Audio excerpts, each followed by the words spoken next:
they're going to tell you something that makes a lot of people uncomfortable. For years, we've been fed the same line as if it were a universal law. Walk more. Get your steps in. 10,000 steps a day and you set. And look, walking does help. But if you're over 60, there's a truth almost nobody tells you straight. Walking by itself is not what best protects your independence. And independence at this age is priceless because independence means getting up without help, going upstairs without fear, carrying a grocery bag without your body making you pay for it later, playing with your grandkids, or simply moving around your home with confidence. Now, listen carefully. A study published in 2023 by researchers at the University of Missouri found something that shocked a lot of people. Adults over 60 who did specific seated exercises showed a 27% greater improvement in functional strength compared to those who only walked. 27%! That's not a small detail. And that's the difference between standing up with confidence or struggling with a chair. That's the difference between feeling like your body supports you or like it's holding you back. And here sits the most important part. After 60, your biggest enemy isn't only your heart. It sits muscle loss. And that loss has a name. It sits called sarcopenia, a silent condition that steals your strength over time. It's estimated that after 30, you can lose between 3 and 5% of muscle mass per decade if you do nothing to stop it. And by the time you reach 70, you may have lost around 30% of your strength. That's why people suddenly say, I used to be able to do this, and they don't understand why they can set anymore. That's not laziness. It's not a lack of willpower. It's that muscle shuts down if you don't wake it up. And walking, even though it helps circulation and mood, doesn't always give your muscles the stimulus they need to stay strong. That's why today I'm bringing you 5 chair exercises, 5 simple movements. No gym, no machines, no complicated routines, just a sturdy chair, your body, and a few minutes. And I'm going to explain them in a very clear step-by-step way so you can do them even if you haven't exercised in a long time. Before we begin, I want to ask you something. Write in the comments your age and what country you're watching from. Now read the comments. And I like knowing who sips on the other side. Plus, your comment can motivate someone else who's in the same situation as you. All right, let's start with number 5. And I sup am warning you now. This one seems way too easy, but it sets one of the most important. Number 5, seated calf raises. This exercise works your calves, and calves aren't just there to look nice. They stir a pump that pushes blood from your legs back up toward your heart. It's called the venous pump, because for blood to travel upward from your feet, it has to fight gravity. And if your calves are weak, blood stays down there. It pools. And that sits when problems start. Heavy legs, swollen ankles, visible veins, cramps, and for some people with certain risk factors, a higher risk of clots.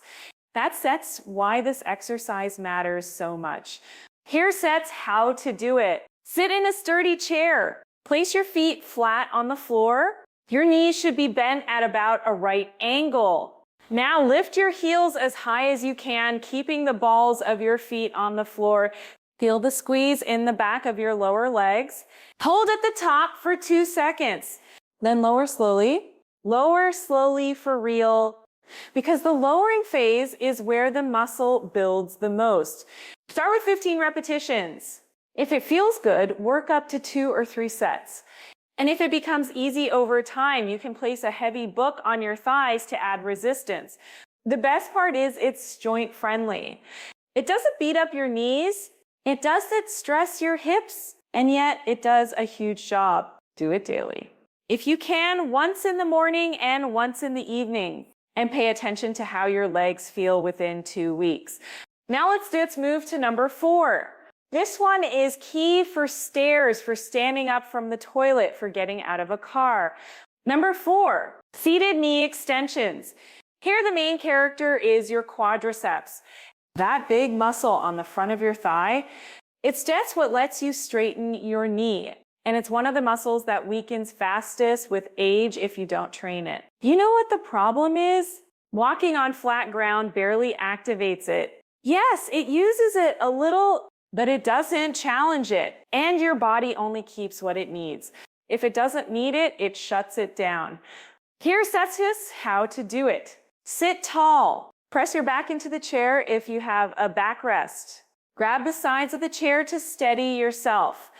Now straighten one leg out in front of you until it's as straight as you comfortably can. Point your toes up. Squeeze your thigh hard, like you're trying to tighten it as much as possible. Hold for 3 seconds. Then lower slowly, counting 4 seconds down. Switch legs. Do 12 repetitions per side. Rest. Then repeat until you have done 3 sets. Here sits the detail that changes everything. Don't just do it on autopilot. Squeeze the muscle on purpose. That mind-to-muscle connection makes the exercise work much better. And once it becomes easy, you can add a resistance band or ankle weights. Start light. Consistency matters more than heroics. If you're enjoying this so far and you feel like someone in your family needs to hear it, hit like. That helps more seniors see it. And if you want more tips like this, subscribe.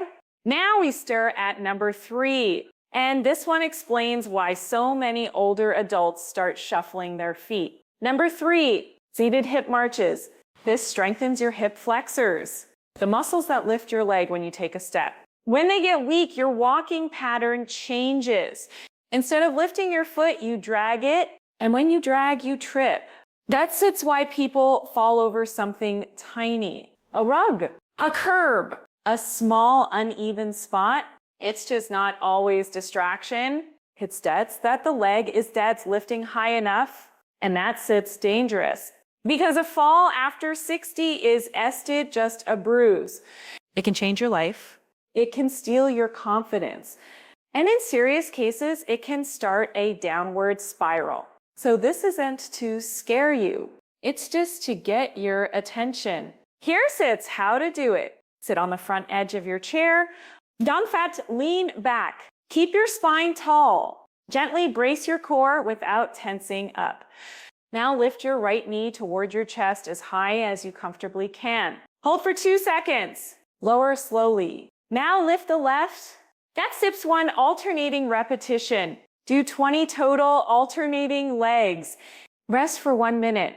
Repeat until you complete 3 sets. If you want more challenge without fancy equipment, hold for 5 seconds instead of 2. And once you're stronger, you can add ankle weights.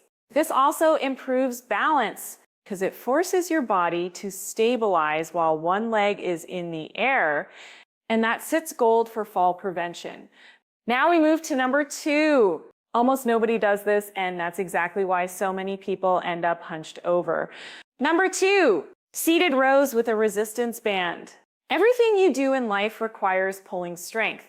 Opening a door, getting out of bed, carrying bags, pulling a blanket, even hugging someone with strength.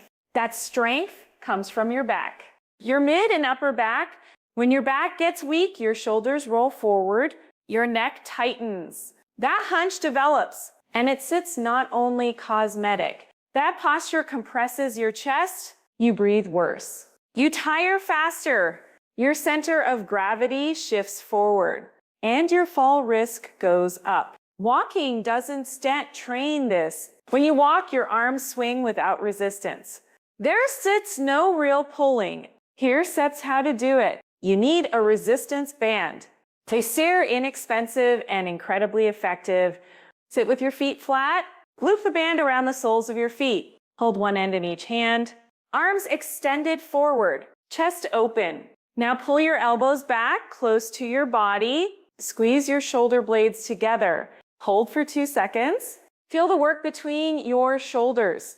Then return slowly. Don't let it snap back. Control the release. Do 15 repetitions. 3 sets, and choose a band that lets you finish but makes the last 3 reps feel challenging. This exercise brings your posture back. It brings your presence back. And it helps reduce that chronic neck tension so many people accept as normal. Now we have reached number 1. If you could only choose one exercise for the rest of your life, it should be this. Number 1, sit to stand from a chair. The famous sit to stand. This is not just exercise. It's STIT's real-life training because it's exactly what you do every day. Getting out of bed, standing up from the table, rising from the couch, using the bathroom. When this becomes hard, independence starts slipping. When it becomes easy, confidence comes back. This works everything. Quadriceps, glutes, calves, core, back, balance. It's a complete functional direct movement. And it has something incredible. When you stand up and sit down with control, your bones receive a signal. A mechanical signal that tells your body keep bone density. And that sits critical as you age. Here's steps how to do it correctly. Sit in a sturdy chair. Feet flat on the floor, slightly wider than hip widths. Cross your arms over your chest. This matters because using your hands makes it easier and reduces the benefit. Lean your torso slightly forward so your weight shifts over your feet. Now stand up by pushing through your heels. Rise all the way until you sit fully upright. Pause for 1 second. Now lower slowly. Lower for a full count of 4 seconds. Touch the chair lightly, but don't stay collapse. Don't sit, fully relax. Then stand up again. That control, especially on the way down, is where real strength is built. If you're a beginner, start with 10 repetitions. Rest day. Then do 2 more sets for 3 total. Over time, work up to 15 per set. And if you want to level up, hold a large water bottle against your chest. Or slow the descent to 6 or 8 seconds. Do it every other day so your muscles can recover. And pay attention. Within 4 weeks, life feels different. Stairs don't steal your breath the same way. Getting off the couch doesn't feel scary. You stand up with more stability. You walk with more firmness, and your posture improves. Now, something important. Walking is that bad. Walking is great for the heart, the mood, the mind. But if your goal is to stay strong, prevent falls, protect your bones, and remain independent, you need resistance. You need to challenge the muscles. And these 5 exercises do that without a gym, without machines, without needing to be an athlete. You only need 15 minutes, 3 times per week, a chair. And if you want a resistance band. That sips it, and that small routine can give you years of autonomy back. Now, I want to ask you something. Out of these 5 exercises, which one are you most excited to try today? Calf raises, knee extensions, hip marches, band rows, or sit to stands? Tell me in the comments. And also tell me if you've been told your whole life that walking is enough after 60. I'll be reading. And if you made it to the end, thank you for being here. See you in the next video.